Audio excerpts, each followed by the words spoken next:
Bismillahirrahmanirrahim. Assalamualaikum warahmatullahi wabarakatuh and a very good morning to everyone. It is with great pleasure and deep sense of honor that I welcome each and every one of you to this session of parallel presentations. My name is Dennis Shafi bin Khairul and I am truly privileged to serve you as your MC for this intellectually stimulating event. First and foremost, allow me to extend a warm welcome to all of the distinguished guests, respected participants, and esteemed members of the audience. As we delve deeper into this session under the umbrella theme of environment, we are privileged to have with us an individual whose passion and dedication towards youth empowerment and environmental advocacy have left an indelible mark. As we continue this enlightening session, it is with great honor that I introduce this inspiring individual whose journey and contributions resonate deeply with our theme of environmental awareness. Ladies and gentlemen, allow me to shed light on some of the incredible achievements and milestones of this distinguished speaker, Mr. Arvind Raj Tejunamarti, Vice President of Youth Care Malaysia. He is a proud alumnus of University Technology Petronas, where he was part of the first batch of bachelors in computer science graduates. He is currently pursuing his master's in software engineering at the University of Malaya while excelling as a software engineer at Ernst Young. Mr. Arvind Raj has dedicated over 7 years of his life to volunteerism, focusing on environmental sustainability and student welfare. As an active environmental activist, he has taken on personal mission to organize 5 to 7 sustainable events programs annually. His accolades includes the prestigious ASEAN Top 100 Future Leader Awards or Monster Award in 2021, the Gold Award at the 38 SEDEX for the Best Innovative Invention and the Best Presenter Award. Furthermore, he was nominated for the UTPC Award under 2 separate categories. As the Vice President of Youth Care Malaysia, Mr. Arvind Raj plays a pivotal role in driving the organization's mission to inspire youth volunteers and align their initiative with the Sustainable Development Goals. Since its inception in 2019, Youth Care Malaysia has achieved incredible milestones with 13 branches nationwide, 4,000 registered volunteers, and more than 300 organizational committees. This NGO successfully implemented 133 projects, including tree planting programs, disaster relief efforts, and educational seminars. Today, we are privileged to gain insights from a visionary who not only leads but also inspires others to make impactful contributions to society and the environment. Therefore, ladies and gentlemen, without further ado, please join me in giving a warm round of applause to Mr. Arvind Raj as he takes the stage to share his perspective with us. Please welcome. Can I keep your mic? Yes, understand.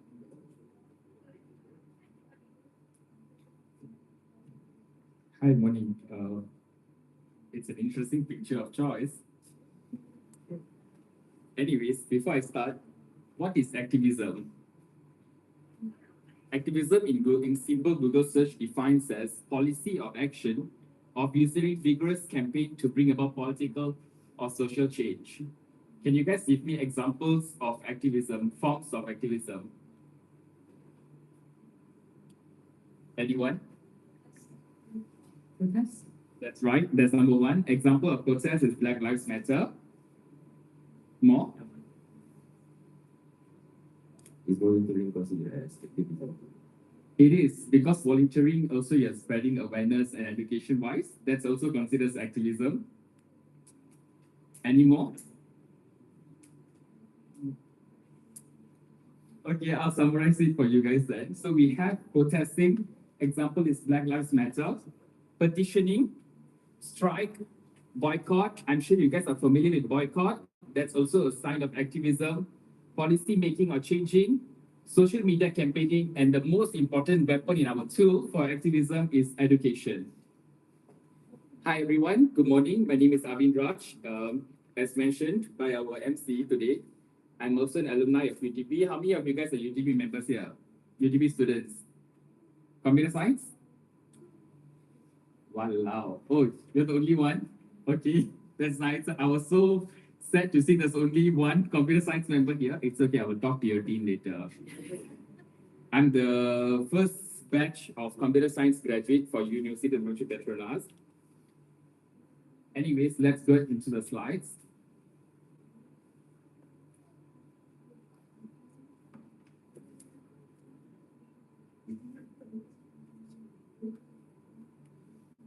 A little about me, I'm Vice President of Youth Care Malaysia. So let's talk about youth care in particular. We had established our NGO, non-governmental organization, on December 12, 2019, and this is our registration number. And we have 6 flagship programs so far, and our reputation comes under Youth Care Malaysia 10-3 policy. This is our ROS. So our strategic approach goes to inadequate voluntary culture, lack of urgency to take impactful climate action, and moving forward to our vision. Our vision is to create a global and impactful youth lead pressure group that empowers the youth to climate change itself. And this is our achievements. We have 14 million impressions gained. I guess this is our most biggest achievement is we have employed the 10-3 policy itself with the government for a certain amount of period where we ask each student to plant 10 trees at least before graduating.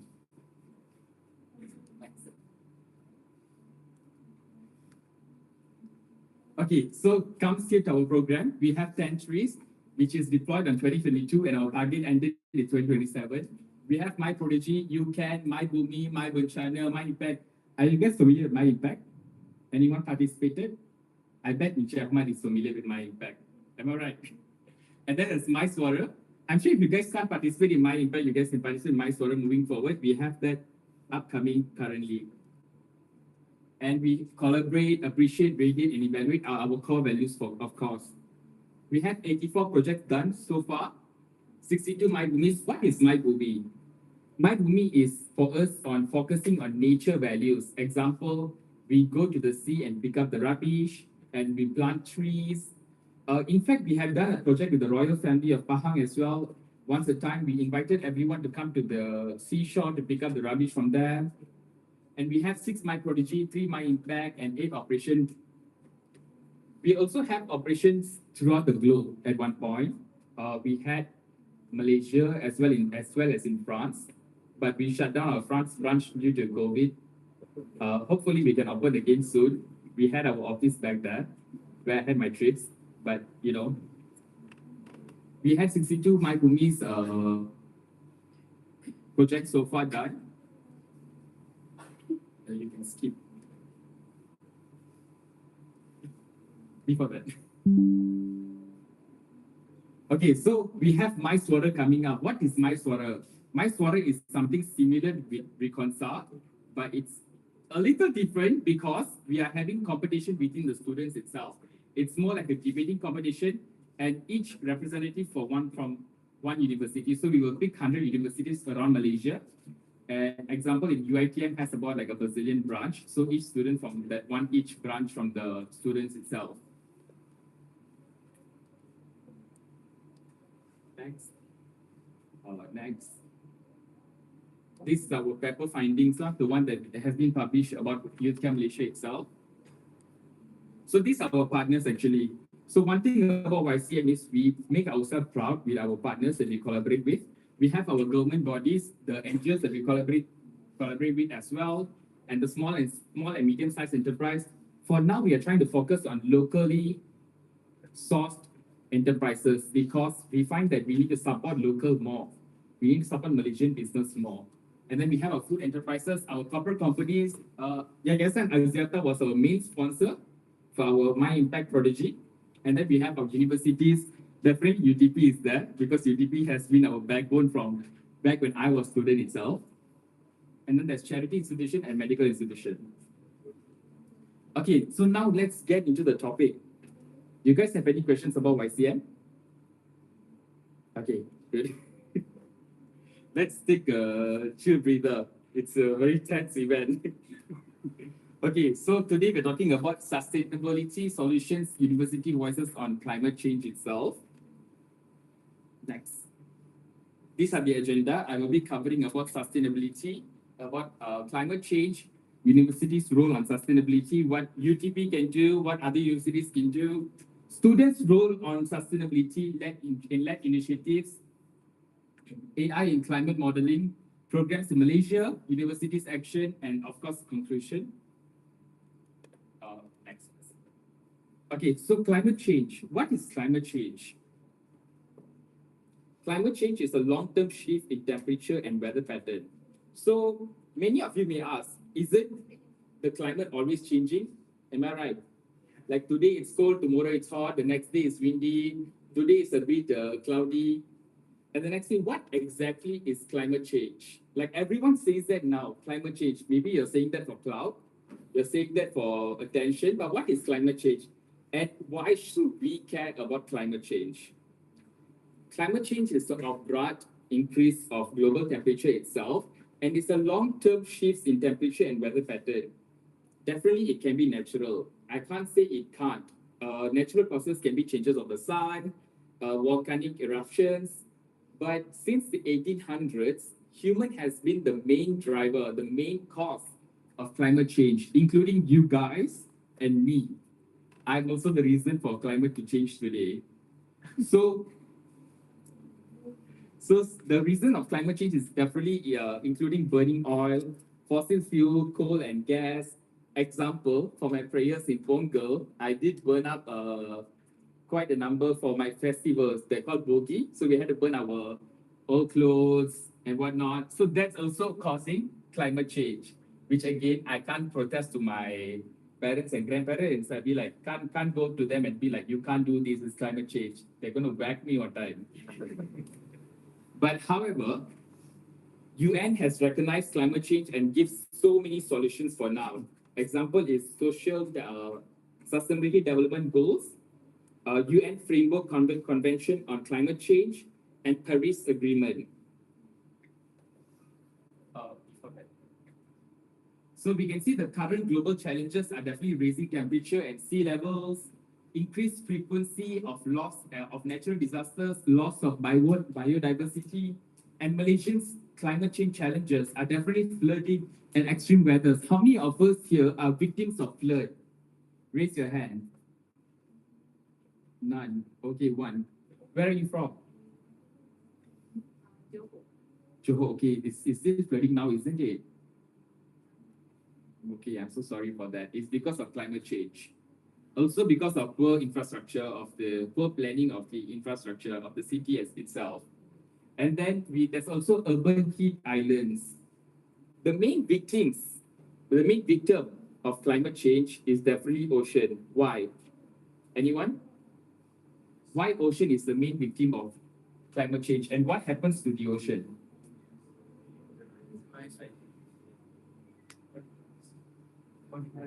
Correct. Water is rising because of the melting of glacier itself in the Atlantic. Other than that, this is very, very well known. Uh, I don't know what to say. The benda. the land goes deeper. The land goes deeper. And yeah. That's true. Actually, why does the land goes deeper? That answers the question. Okay, which land are you talking about? The sea surface area or the land on the shore?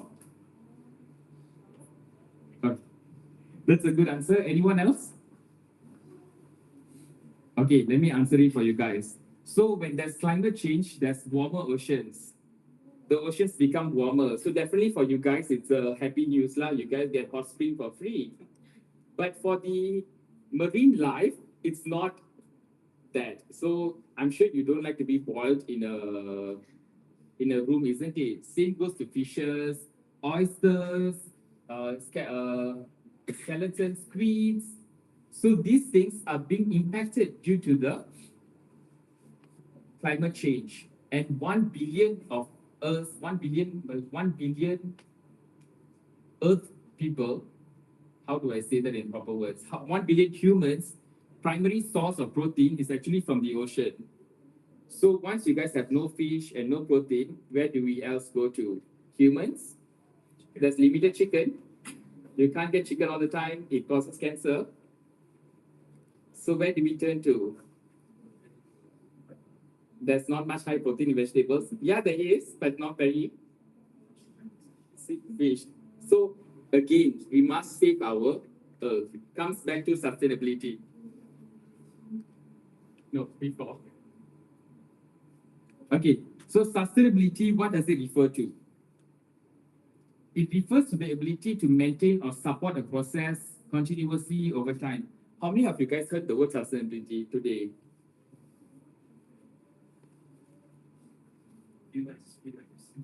Exactly. Where did you hear it? In the session lah. Wow. Okay. So sustainability. So it comes to it. What does it mean? I've heard of sustainability coffee, sustainable cotton. What does sustainable cotton mean? It means organic cotton. And organic cotton, there's two ways you can get it. It's either one from the less produced cotton, which is no pesticide, nothing. But it also comes with, you need more fuel, more water. So that's also cause that's a contradiction, you see. It's coming back to the chicken and egg story. I think the MC did mention I participated in SEDEX 38. So in SEDEX 38, when I was awarded the best presenter, actually I had this question from the judge. I built a thermodynamic refrigerator which doesn't we produce HCFC. Are you guys familiar with CFC? And I guess I'll explain. Raise your hand. Okay. HCFC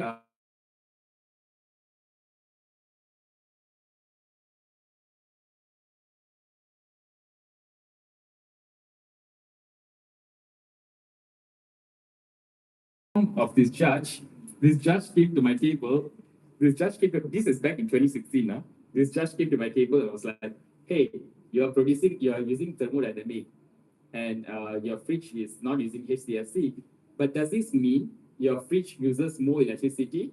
Like to produce your thermodynamic compressors, the chips, you need more electricity in the factory, which makes sense. It's back again with the chicken and egg story. So you need to sacrifice that to get this, you need to get this to sacrifice that.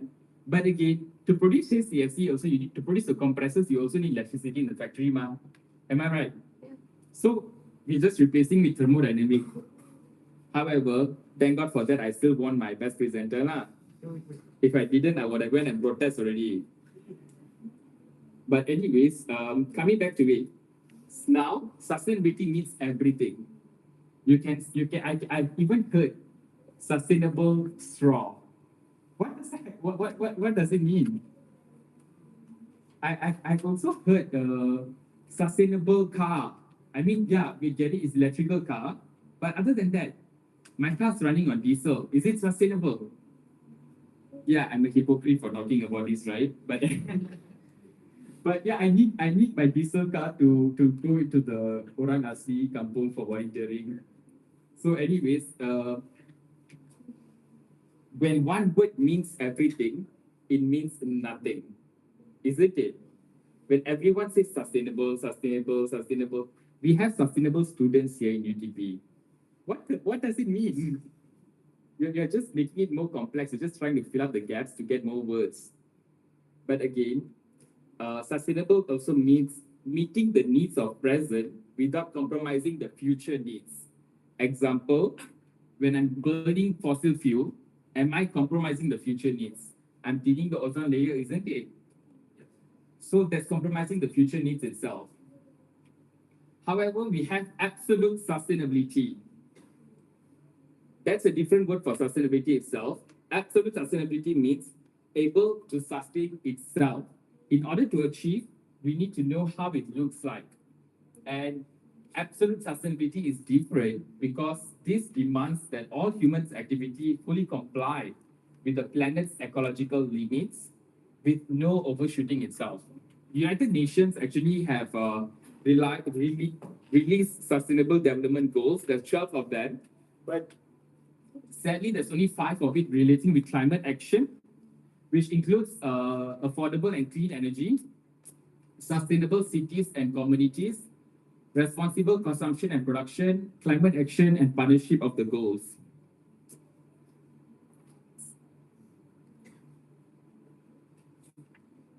Okay, we have universities' role in climate, universities' role in sustainability itself. Definitely there's green campuses, curricular integration. We do have batches of integration now, isn't it? We have batches of integration now. And then there's students' engagement, innovation hubs. So green campuses, what does it mean? Does it mean you plant each of us, the dorm students, all of you are saying, all UTP students are saying the dorm, isn't it? Anyone not? Okay, so does it mean each of us plant trees in our room? Plant cactuses in the room? Tomorrow they have planting tree. Okay, apparently tomorrow you guys are planting trees, but not in your room lah. Yeah, The real trees. the real trees, not your dreams. So coming back to it, we have green campuses over here itself. Have you all been up above Chancellor Hall, where you guys see the solar panel? So we have solar panel charge up and watch, and at night it's very scenic, guys. But it's locked now lah. It's locked. Don't drive. Plus we have in Chiang here. I bet he's going to put extra security today. You went out also. Yeah, he went out to make sure there's extra security in the water tank site today itself. But anyways, I was mischievous, but thank God I had graduated my degree, because if I have not, I wouldn't say this today. You see, UTP might hold my undergrad. Anyways, this university's role in sustainable, they have to educate the students, provide green campuses, and moving forward. Student-led initiatives. I'm sure we can talk about student-led initiatives itself. Reconcile is also a way of awareness of climate change. So you guys, I want to give you a round of applause for the Reconcile committees who actually have organized this. Examples from Malaysia that we have that relates with climate change and sustainable is definitely Green Living Malaysia, which is a waste reduction campaign. Solar Decathlon Asia is a renewable energy project itself, Campus Community Garden. And this is inspired by Global itself, which is Fridays for Future, Climate Strikers, and Circular Economy Project. Are you guys familiar with Just Stop Oil? Anyone else? Just Stop Oil in UK, where the protesters will go and stop, just sit down. Okay, please don't do that in Malaysia, you will be arrested. Okay, don't do that in Malaysia. I mean, it's right, you have the right to protest, but protest smart. Be smart when you're protesting. Don't go and destroy something. Don't go and block an ambulance and take away a life. You can't live with it. As much as I believe you guys are smart and fighting for the cause, you guys are also empaths. You cannot go and destroy something to gain something. Okay, we have technology and collaboration itself. Are you guys familiar with AI in climate change? Okay, so you guys are familiar with ChatGPT, right? Who's not familiar with ChatGPT? Okay. ChatGPT is not an illegal thing to be used, as much as the lecturer does emphasize that.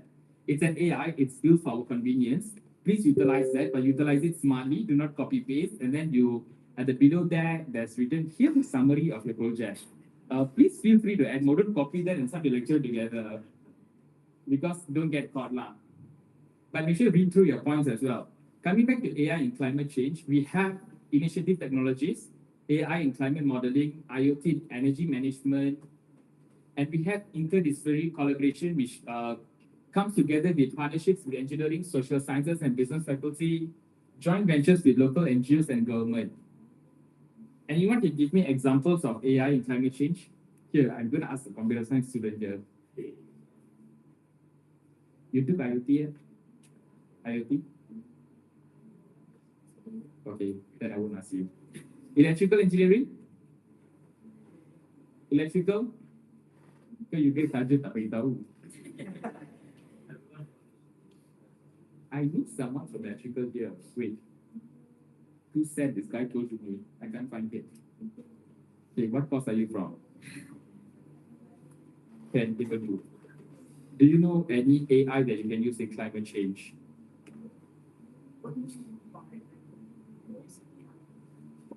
We either build or utilize ChatGPT also can for climate change. None? Okay, it's okay. I would pester you guys. Let me ask your international students. You're international student, isn't it? Okay, what course are you in? Familiar with AI climate change? Okay, no worries, no worries. Okay, let me get for you guys. Examples used for AI in climate change is pretty simple. Predicting weather. Do you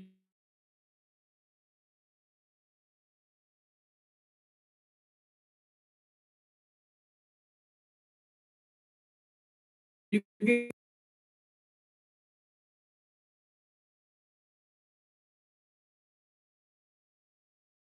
advance of IoT, advance of IoT? So we had to build a component that can be used for farmers. So example of the component that I built was to indicate the moisture of the soil. So if the soil is too moist, it will alert the farmer itself. If the soil is dry, it will alert the farmer. If the soil is the right pH, it will alert the farmer that you don't need to do anything. Because sometimes when it rains, it floods the crops. So the farmers need to direct the waters elsewhere. So we build that, but definitely not all universities have high budget PCs. So it was a modeling phase for that. Other than that, we have IoT, improving energy systems itself, smart grids. Familiar with smart grids? It reads your solar energy itself. Deforestation and biodiversity. Example of this was underwater imaging. It reads what species. It reads what species are there in underwater itself. And there's air quality management. You guys are familiar with this, isn't it? We check whether we got haze or not. Whenever we need to wear masks or not. So we check the air quality management and early warning systems and wildlife monitoring because why we need wildlife monitoring is not because you save yourself, because not all wildlife can grow everywhere. And if there's example, there's a bear in the middle of the road, definitely there's something wrong. Why would bear be middle of the road when its habitat is elsewhere? When there's koala in the middle of the road, why is it there when its habitat is elsewhere? Is it because the home is destroyed, the forest is destroyed? Things like that.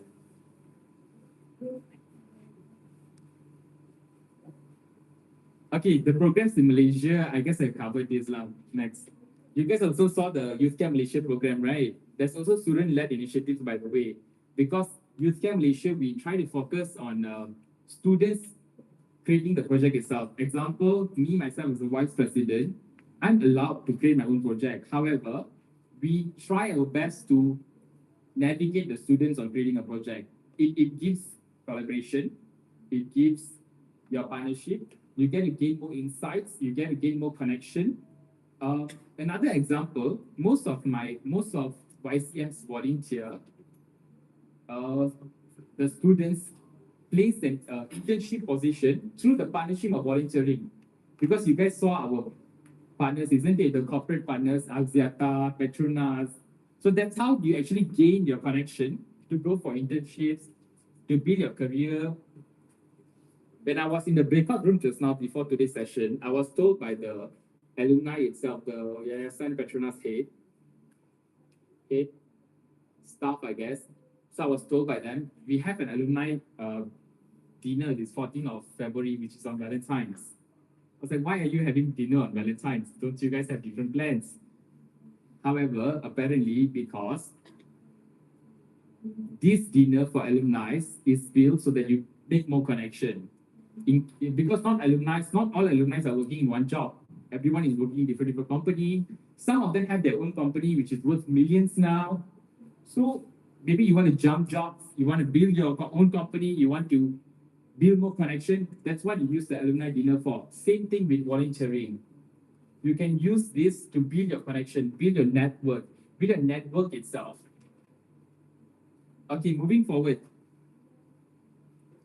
What are the challenges of using AI in climate change?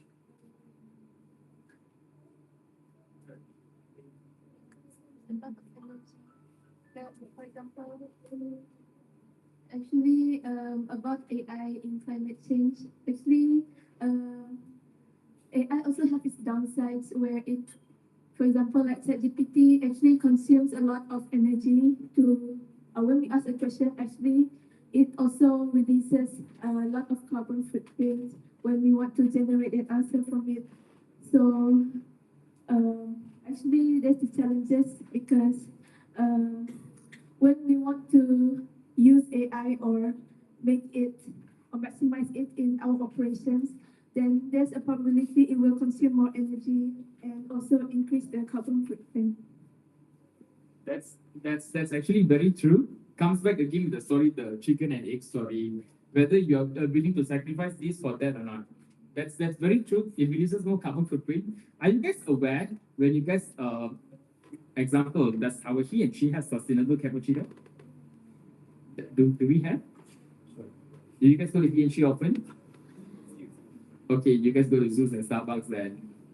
Fine. So, example, I read somewhere that sustainable coffee, cappuccino, but with cow's milk. Do you know that cow's milk releases at least 1,000 of carbon footprint, whereas oat milk releases third of that. There's also another study that says cappuccino releases 0.1 thousand, 0.1K carbon footprint. So which is which? It comes back to whether you're, so again, sustainable is so big, comes back to it. But circling back, our challenges in AI is definitely cost.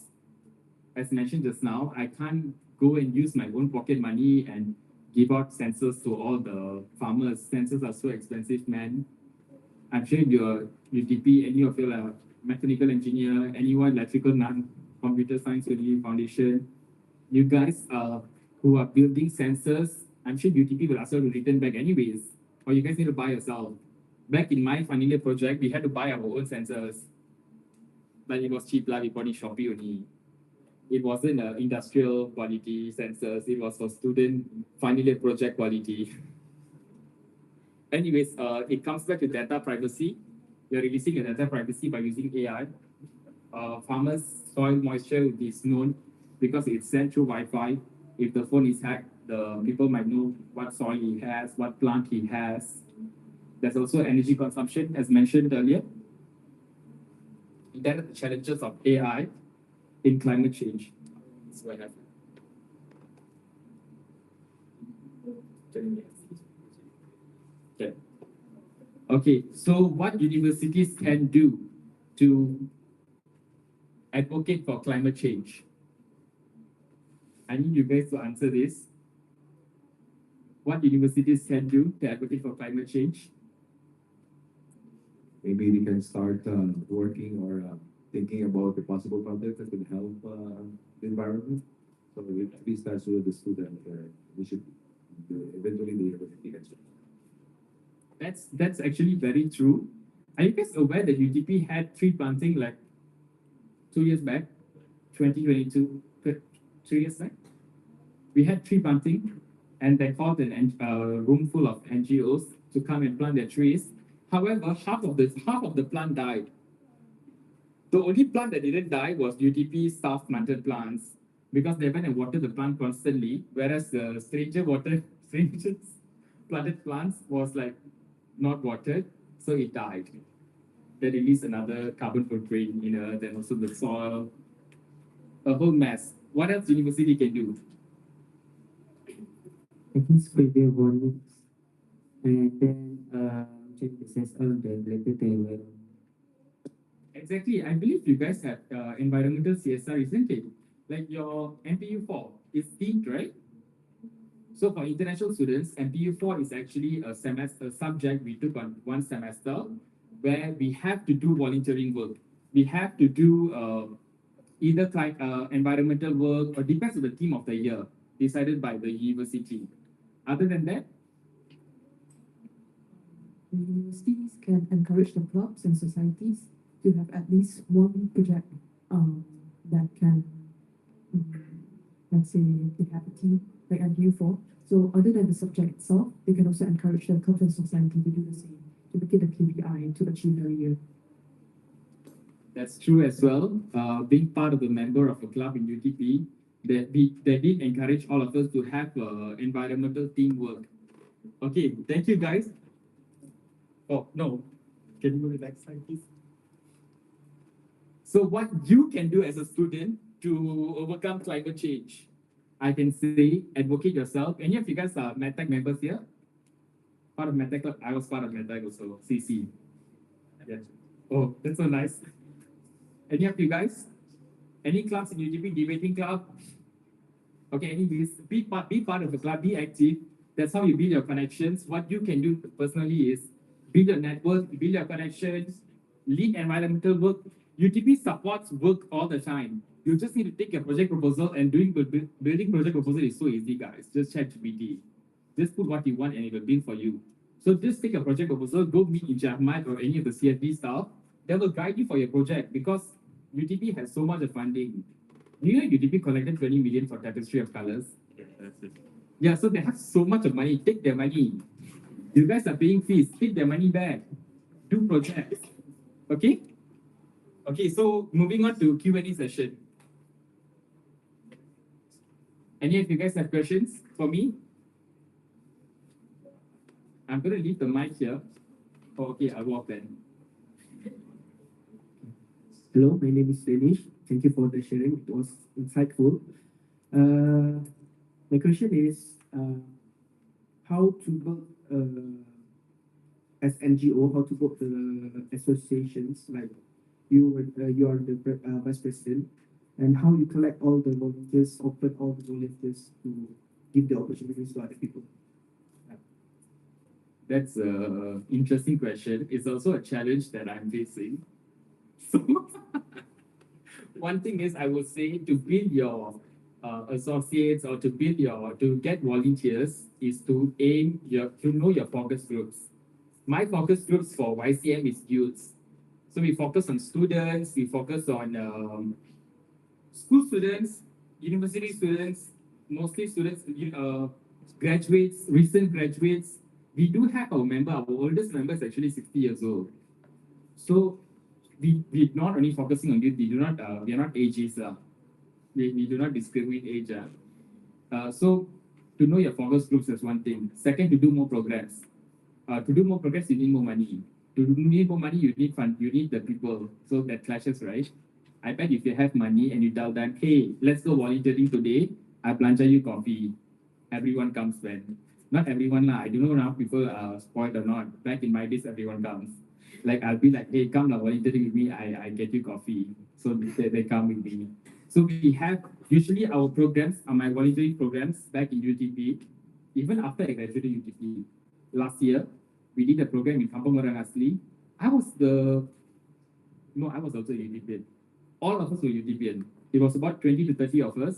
All of us were UTPian, and I didn't expect. I just came in back then. I said, hey, we need a few students to be sent to this kampung to do the tree planting work and also to advocate, teach them how personal hygiene and supply hygiene products.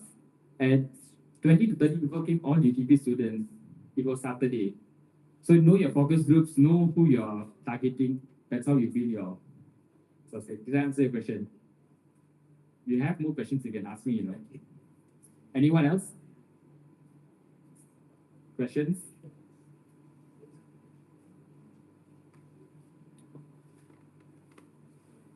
Okay, I assume everything is clear. No one has questions. Calling for questions 1, calling 2, calling 3. Okay, done. Close deal. So what have you guys? I'm going to do I have time? 2 minutes. I'm going to some of you and ask what you guys have learned today, because I just want to see you guys are focusing. You can talk about climate change. He wrote notes, guys. Should I ask him? Well, my name is Henry Clemens. I'm taking chemical engineering. Well, talking about climate action, is that we have must implement AI in climate modeling. What I learned from this session is that AI also advantages like we have challenges in cost, data privacy, and energy consumption. Like climate action is a crucial issue in our environment. And despite of water rise level, water temperature rise, it's important that we take note of this and yeah, do everything our best to reduce the climate action. That's good. That's good. We covered climate change and AI. Giving round of applause, guys. Okay, moving next. Are you reconciled committee, is it? You are reconciled policy. No.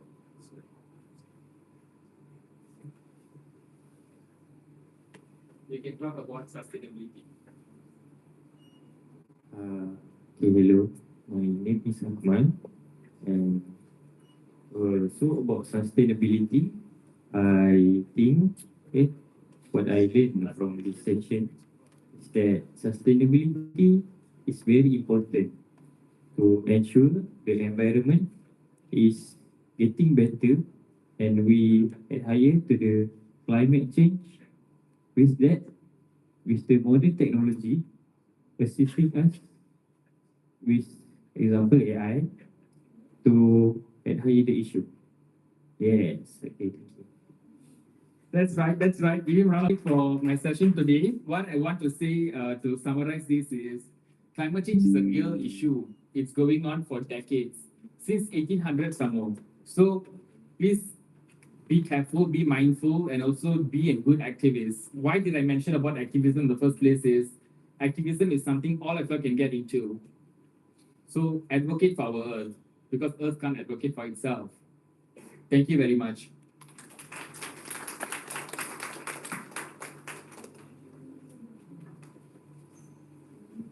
Let us take a moment to thank Mr. Arvind Rajlajnawati for enlightening and impactful speech.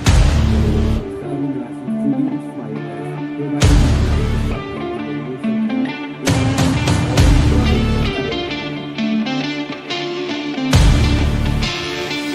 Ladies and